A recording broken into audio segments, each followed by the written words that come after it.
So these are the 8 barriers to communication. Filtering moles of information so it is viewed as more favorable. Factors of fears tend to play a role in this barrier. For example, when an employee wants to please his or her boss, they may filter some information so it's what the person wants to hear. Selective perception. People selectively interpret information solely based on their needs, motivation, experiences, backgrounds, and other people's characteristics.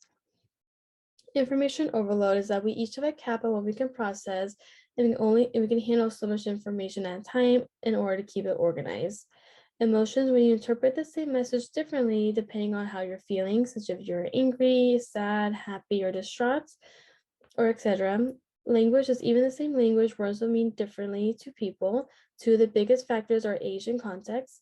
Silence can be a message within itself, and it can be a simple outcome of information overload. Communication apprehension is anxiety towards oral or written communication, and lying is misinterpreting information. So in this scenario, we're going to talk about Mary, who's responsible for shipping products to her company's clients. Mary's coworker would describe her as quiet and reserved, even though she has been with the company for 5 years. She doesn't have strong relationships with them. Recently, people have noticed Mary has been showing up late and seems unprepared in meetings, which is out of character for her. She has been feeling symptoms of depression and is the reason for her change of behavior. Tom, Mary's coworker, provides her with specifics on which products are going to which clients. After she gets shipment out, she reviews her work to realize she has shipped products to the wrong customers. She instantly becomes anxious because she will have to disclose this to her manager. To avoid being reprimanded, she ends up shifting the blame from her to Tom, claiming he had given her the wrong information. She is met with silence from the manager, and Mary does not know how to respond. He then asks Mary to resolve this with Tom, and as she gives Tom the rundown, she leaves out the fact that she lied to her manager and blamed him for her mistakes. The issue ends up being resolved until her manager talks to Tom and finds out about Mary's lie. Mary's relationship with Tom and her manager will never be the same. Throughout this scenario, Mary exhibited barriers of communication that negatively affected her work relations and performance. Despite not having close relationships with her workers, they still noticed a change in her behavior, which would have stemmed from her depression and anxiety. Her emotions ended up impacting her job as our emotions play a huge role in the way we communicate. Since she was distracted by her emotions, she ended up making a mistake with the shipment. Mary showed communication apprehension by struggling to talk to her manager face to face. She ended up lying, which led to her manager responding in silence. Mary then interpreted a message as confusing, so she selectively left parts out to Tom, such as blaming him for the mistake. Overall, this scenario highlights the importance of recognizing these barriers to prevent dishonest communication in the future.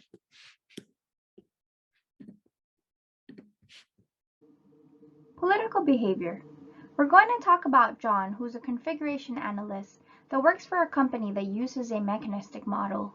Recently, his department went through an organizational restructure.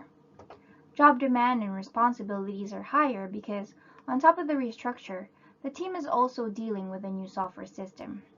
Regardless of the new struggles, such as system bugs, training, etc., the usual high demand from internal customers isn't changing, so this team is just constantly busy.